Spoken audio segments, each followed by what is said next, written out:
Hello, my friends. I can't tell you how happy I am to see you tonight. I know that I can't truly see you, of course. But in a way, sort of, I can. You're there, and I can feel it, and that's a great comfort to me. Because it's been lonesome here on my little lighthouse on this little island. There is some distant part of me, a shadow of a version of myself, that used to love the idea of living alone in a little lighthouse in the middle of nowhere. But it is frightfully lonesome work.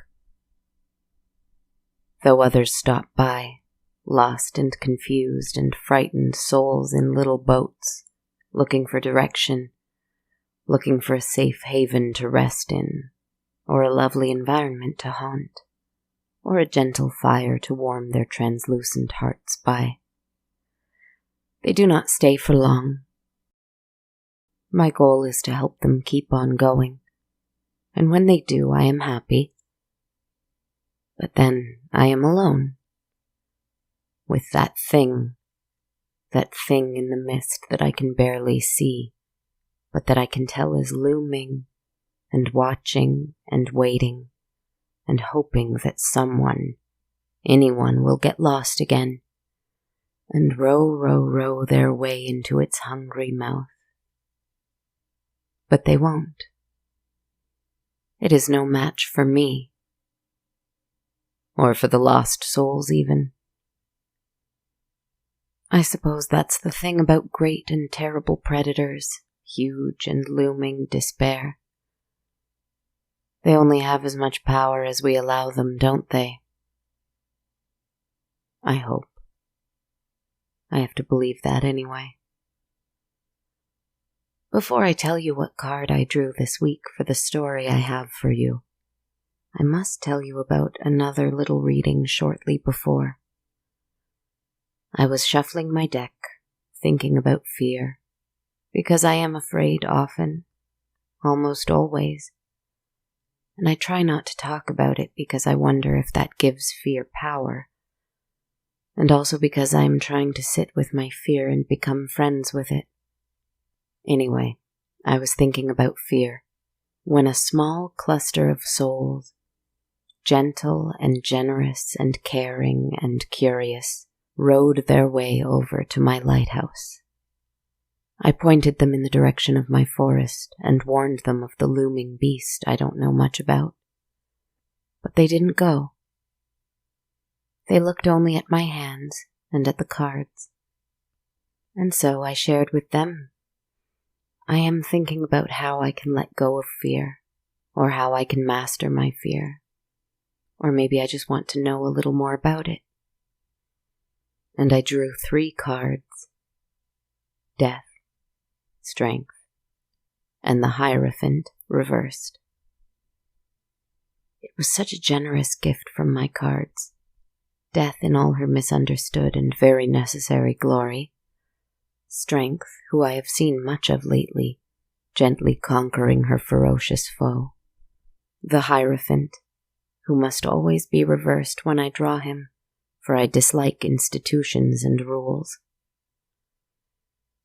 I did not have a conclusion for these ghosts other than, do not fear death or great change. Do not fear what comes after death or great change. And if you cannot stop fearing, then sit with your fear gently and lovingly until it relents. And then use only your intuition and your own personal truth to move forward. And allow change. For goodness sake, it needs to come. It does not do to stay in little boats, all alone, bemoaning the emptiness of the sea or the lake. It does not do to stare up at the giant monster in the mist and only scream. Do those things. Bemoan, scream. But then what? What will you do after that? I wonder. And the ghosts went on their way. I hope towards my forest, but I cannot control what direction they go off in, now can I? And then, after a little rest, just a short one, where I did not keep my eye on the sky or the lake, not on threat nor friend, but after closing my eyes for just a little, I shuffled my deck again, just for me and for you, dear listener. How foolish I was to ask the same question in a different way. Instead of focusing on fear, I took a cue from the strength card, and I decided instead to focus on courage. This full moon, or any time I need it, for the upcoming time of harvest, perhaps as the moon begins to rest and retreat herself, how can I gain courage? I thought I was being clever, focusing on gaining rather than releasing. But I do think that releasing fear and gaining courage are different. Anyway, I drew death again. Strength and death didn't seem to want to leave me alone this full moon. Compassion and change, courage and transformation. But this week more so death. The card for, as I'm certain you know, since this will be the third time we've seen it, rebirth, cycles, beginnings and endings and beginnings again. But most importantly, metamorphosis. I have had 2 conversations with death this season, within the last 58 episodes, that is. But in another life, in another season, I also spoke of death more than once. And death, as I love to remind you and myself, appears differently to each of us. He or she or they will come to us each at a different time, in a different way. And I once said, in this other life and season, that I would like for her to look upon me one day, at the end of things, with that same gentleness and sweetness as I've imagined she or he or they will look upon these collectibles, these characters I tell you stories of. And then, I think, I will transform yet again, just as I've been doing my entire life. Transforming, changing, growing, evolving. I will not stop that once I've died. I will do it again. Perhaps that is why it's silly to be frightened. Birth, growth, change, death, rebirth, growth, change, death, rebirth, on and on and on. It's really all right. It's really all right. Let me tell you a story. A little story about death, of course. I am in no mood for riddles. It's a story about death, which means that it is, of course, about life. That's the beauty of it. That's the beauty of the whole thing.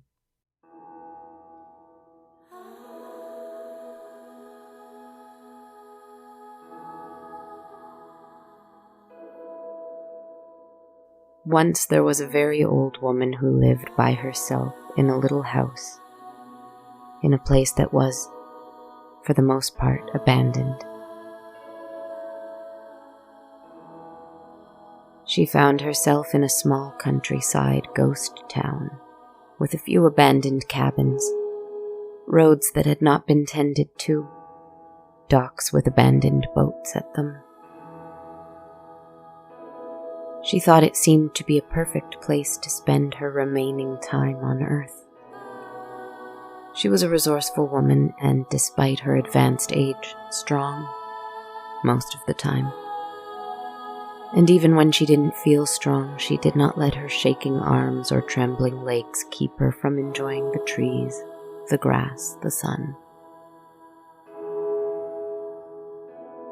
She chose this place because she knew no one would find her, and she wanted to have a porch, a river, clean air, and some growing flowers around her before her time was up. If the only way she could do that was to sneak herself into a place devoid of human regulation, so be it. She took good care of herself, though of course she wished she was young again and that the chores of keeping a house, finding food, cooking meals, were not quite so difficult as she found them to be. But when she was young, she'd wished to be old, so that other things, perhaps gaining people's respect, perhaps being listened to while she was speaking, perhaps being free from societal expectation. What is it that young people wish for? I don't recall. Anyway, she'd wished she was something else when she was young, too. She laughed to herself now at the irony. Something about youth being wasted. Oh, never mind. One day she woke up to the most lovely sunrise she thought she'd ever seen in her life. Purple, it was, then azure, then golden pink. There seemed almost to be a little sparkle to the air. Ah, but no, she realized, it's just dust from this abandoned house. But even the rotting wood of her cabin's floor looked lovely in the morning light. A lovely day, she said, and put on her nicest, cleanest dress. I suppose I can do whatever I want today. She thought she'd start by going fishing on the lake. She put on her boots, took her little fishing rod she'd found at the abandoned bait shop down the road, and walked to the riverside. The sun was warm, not hot, but she felt the journey a little more deeply in her legs today than usual. But she just walked more slowly, which gave her an opportunity to look at the tall grass, the leaping grasshoppers, the flowers in full bloom. Ah, wonderful, she thought to herself.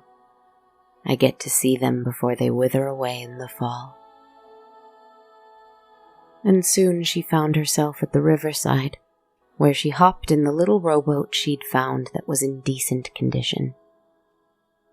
She didn't like to think of herself as a scavenger, but this place was so lovely and had been deserted so completely. She almost felt like somebody had to love it. Why not her? Forget that it was from a world long past. Forget that other people, somewhere out there in the world, deemed it to be unlivable. Hogwash, thought she. I am living here just fine. She rowed herself out to the middle of the quiet river and dipped her empty fishhook into it. She leaned back, her hat tipping over her head to keep the sun out of her face as she rested. The feeling of the boat rocking from side to side reminded her of something, a memory from long ago, from a time when maybe she couldn't even put words to memories. So gentle, so calming, so tender was the rocking of the river, that she felt herself begin to doze off, and everything started to turn dark. But then she felt a splash of water hit her skin. Just a little one, a spray of droplets, accompanied by the sound of a splash. She would have been angry, but the water felt so cool and lovely on her warm skin that she found it quite welcome, actually. She removed the hat and saw a young boy swimming in the water. He'd jumped from a cliff not far away. He was under the water dressed in what looked like old sailor's clothes, only perhaps a little shabbier, something a cabin boy might wear. When he finally surfaced, he spat out a mouthful of water, looked at the old woman, and said, "There's no bait on your hook." She smiled and nodded. "Indeed not, but I like fishing anyway." The young boy smiled and treaded the water as they spoke a little. They spoke of the loveliness of the day, the sparkling shine of the water, the heat of the sun, and every time they brought the latter up, he would kindly splash her with a little water so she could cool down. She laughed each time at the strange, audacious kindness of such a thing. "You should get out of the water, my boy," she said to him, a little concerned. "You look to me like you're turning blue." The boy smiled and laughed. Soon, he assured her. Then suddenly his smile waned and concern crossed his face. "Are you getting ready?" The old woman paused. What a strange question. "What do you mean?" she asked. The boy shrugged it off and smiled again. He thanked her for the conversation and swam away. She didn't see where he surfaced. "I do hope he's all right." She rowed her boat back to the shore, docked it, started making her way back down the path, the afternoon sun a little milder now, though she felt even more tired. The tired had crept from her legs up to her spine, which she tried to stretch out by leaning back and drawing her shoulder blades together. But it was no use. "I wish I were young," she thought again, but then laughed when she realized that wasn't actually true. "It's such a nice night. Perhaps I'll sit on the porch a little while and watch the sunset," she thought. So she found her way to her porch, the first porch she'd ever had after a lifetime of living in little vertical spaces in big sprawling cities. She had found a sturdy enough rocking chair and left it out here when she'd first arrived, waiting for an evening such as this. And so she sat, and she took a blanket, and she rocked back and forth, that strange wordless memory from ages ago returning, and her eyes began to close, and everything started to go dark. And then she heard a song on the wind, caressing her ears, growing closer and closer. She opened her eyes, and she saw an old man approaching. He had a peaceful look on his face. He seemed to be happy and kind, and so she was not startled or afraid. She hadn't the energy to be startled or afraid. "Good evening, ma'am," he said, tipping his hat to her and hooking a thumb in his belt loop, almost like a pantomime of a sheriff from some bygone era. But he was no sheriff, at least not anymore. "Beautiful night, isn't it?" "Yes," she agreed. "Quite lovely." The old man asked if he could join her, and she invited him to, and he sat on the porch steps with her. And they didn't say anything. They just listened to the breeze.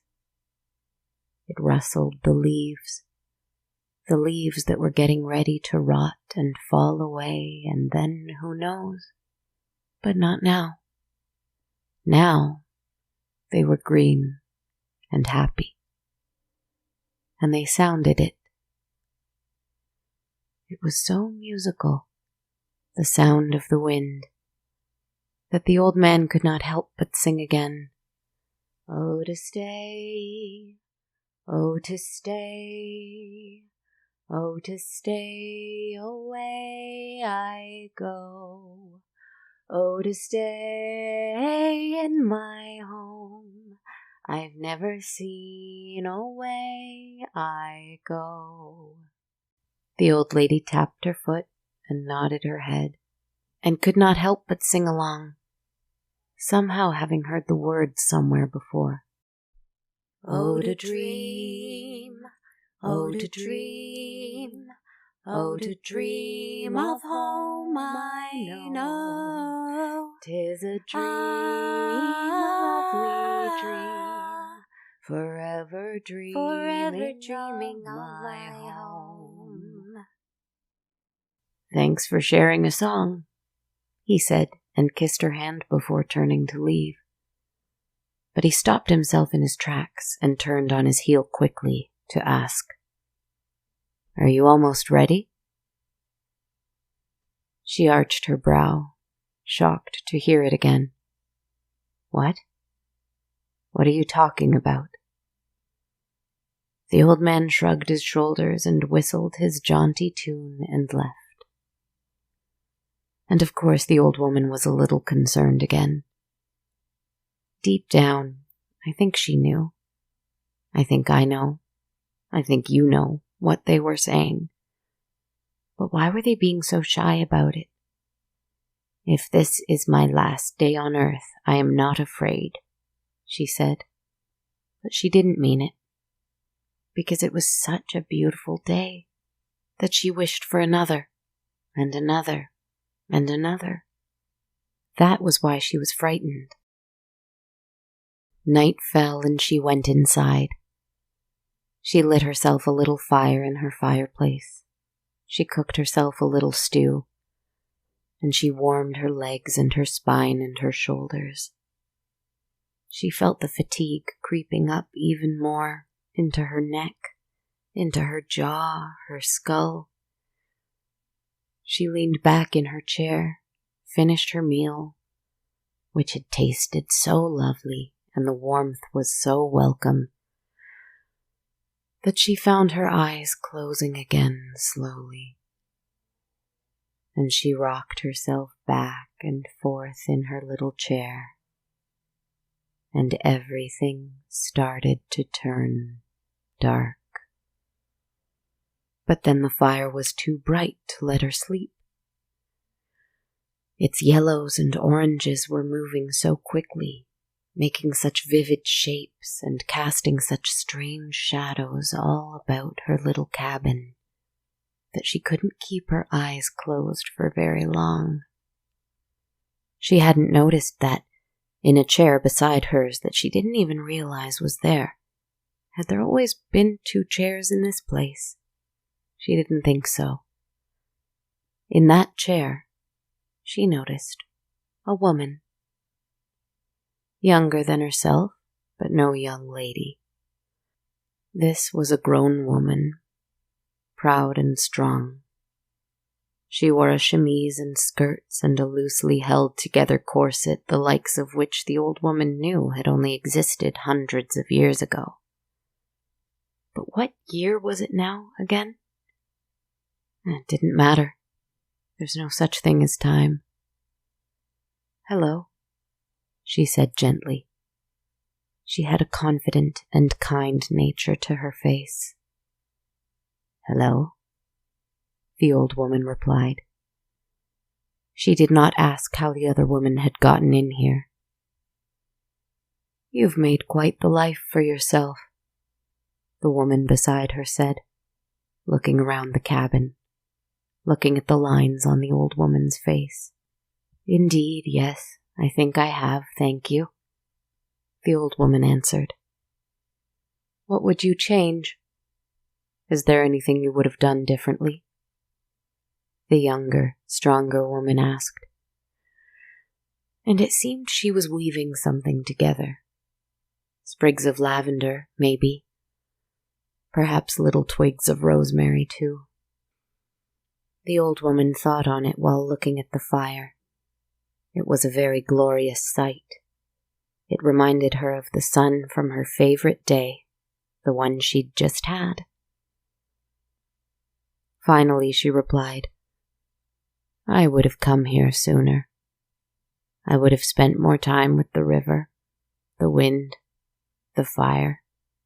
I would have more enjoyed the company of more people, like that strange boy, like that gentleman, like you. The other woman nodded. It's time. Do you feel ready? The old woman felt like feigning confusion for a moment, but as she looked in the eyes of the other woman, her eyes seemed to be orange, red, yellow, bright as the fire. She held in her hands now a flower wreath. She held her right hand over it, concentrating, though her gaze did not leave the other woman's. She was a witch, no doubt. She was my first witch. The old woman then admitted to herself that she knew exactly to what they were all referring. I am ready, she answered. The witch smiled and disappeared, and the fire went out. But instead, outside her window, out in the vast green field ahead of her cabin, still green in the now waning but almost full moonlight, there seemed to be a fire. Out there. Wait. It was the witch. Burning, burning. All fire. Her arms, legs, eyes, hands, heart. Burning, and yet not. And beside her, illuminated by her light, was the cabin boy. A pale blue, hair, clothes, skin still drenched. Water pouring from his eyes, his mouth. It dripped down his arms to the ground. It went to the grass from his feet. And beside him, barely visible, was the old gentleman. A grey color, transparent and ghostly, his eyes white and almost corpse-like, except he floated off the ground and wavered gracefully like a feather, the gentle evening breeze blowing him back and forth, rocking to and fro. They were the people she'd met today, only they were completely not, too. They had become something different, something without boundaries, something without a human body. They were elemental ghosts, perhaps. All three had died and become something else, once, and now they were something else too. For who is to say that we do not continue to transform after death? The old woman went out to them. She was terrified. She felt the water from the young man spraying her skin.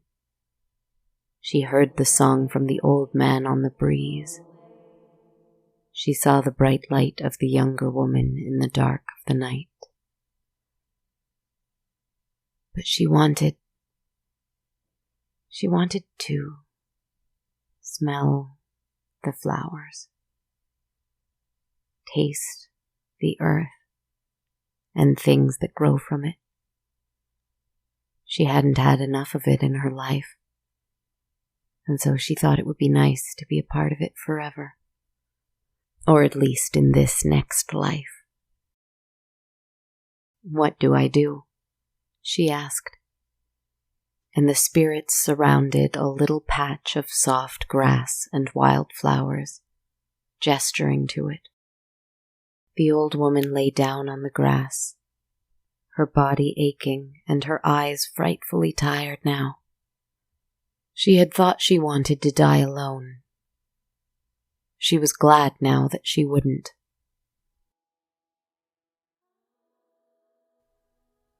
Everything began to sing in her ears now. Her skin felt cool and warm and caressed by the earth and the grass and the mud. and the light of the moon and the fire seemed to enter her eyes and hit her heart too. How to describe what then happened? First was the taste in her mouth of earth and carrots and pumpkin and onions and dirt and grass, starting from the back of her throat and filling her whole mouth, though it was empty. Then her nostrils caught the intoxicating scent of lavender, then the strong and powerful spice of rosemary. It started in her nose and made its way into the back of her heart. Her legs felt strong, strong as an old oak, and that strength rippled up to her spine, her neck, her head. And she stood up quickly and stretched her arms to the sky, where she burst into 100 wildflowers and a few baby willow trees. Her friends were the singing, sighing wind and the fresh, clean river water, and occasionally the strongest of them all, but the most elusive, the immortal fire that could neither be created nor destroyed.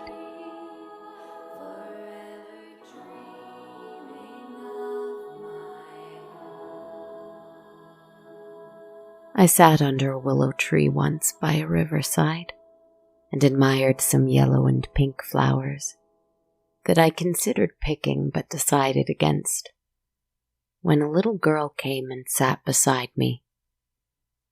A little girl with green, muddy feet and a dress completely grass-stained. She smiled and picked 2 flowers after all, one for her and one for me, and we both inhaled the scent and sighed at how sweet it was. "Are you ready?" she asked me. I smiled. "No, not yet. But one day I will be." I've been telling you a lot of stories about transformation lately. I do not think we are only what we seem. I do not think we will always be what we are. And if all that is true, then I also think we can be courageous in the face of great change. Especially if this woman, and many, many others, was able to be courageous in the face of the greatest change. Life must be honored and loved. All of its tastes, smells, sights, sounds, touches. This was not an ode to death. This was a story for the living. Oh, hello. There's a rowboat going by with a ghost in it. A lost ghost, forgive me. Yes, it's that way. That way. Yes, go there and get ready. Don't be afraid of the thing in the mist. I'll deal with it later. It won't touch you. Yes. Well done. Goodbye. Sorry, my friends. I've had this job to do and I feel like I shouldn't shirk it.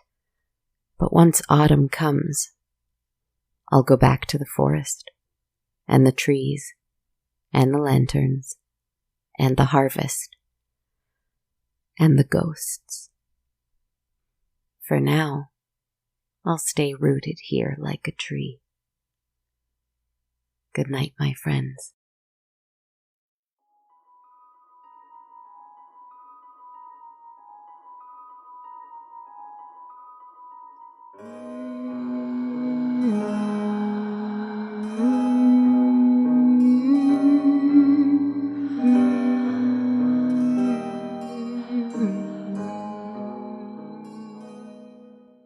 Hello, my friends. This is Kristen Zaza here, on a Dark Cold Nights writer, host, performer, composer, podcaster, etc., etc., etc. Thank you so much for joining me for episode 158. The cards I've been drawing have been extremely inspiring for me lately, in a time where I feel like I have perhaps needed that a little more. How are you feeling? How have you found them? While of course I don't claim to have any insight into your experience, I do hope something here has resonated with you. Sending gratitude this week to all of my patrons on Patreon, whose consistent monthly support has really meant a lot to me lately, and always. I shared with you early in the episode a little bit of a reading I did with some of my patrons for the full moon. Every full moon I perform a tarot reading for patrons who contribute $5 a month or more on Patreon at the Kindred Spirit tier, so that's $5 US. And I thought that this one was too uncanny not to share with all of you tonight, just a little bit of it. So I hope you don't mind that I shared that with you. Every Patreon supporter of any amount $1 or more a month receives access to my complete soundtrack, which I update on a weekly basis. So that's another great perk available to everyone who supports on Patreon. You can learn more at patreon.com/darkcoldnight. And if you'd prefer to donate one time instead and aren't interested in the soundtrack or tarot reading perks, you can support through ko-fi.com by purchasing one or more metaphorical coffees. Learn more about that at ko-fi.com/darkcoldnight. I also have t-shirts and hoodies available at bonfire.com/on-a-dark-cold-night. And of course, there are some great free ways to support the show. I'd love it if you followed me on social media. I'm on Twitter at A Dark Cold Night, Instagram at Dark Cold Night Podcast, and on Facebook and YouTube, just on the pages called On a Dark Cold Night. I would also really appreciate it if you left a rating and a review for me on iTunes, Facebook, or wherever else you like to rate and review podcasts. Thank you so much for joining me this week. I'll be transparent in telling you that some weeks I really need to tell these stories, and they do my heart a world of good. And this was one of those weeks, so thank you for listening with me. Sending positive transformation your way as we head into September. Take care, my friends.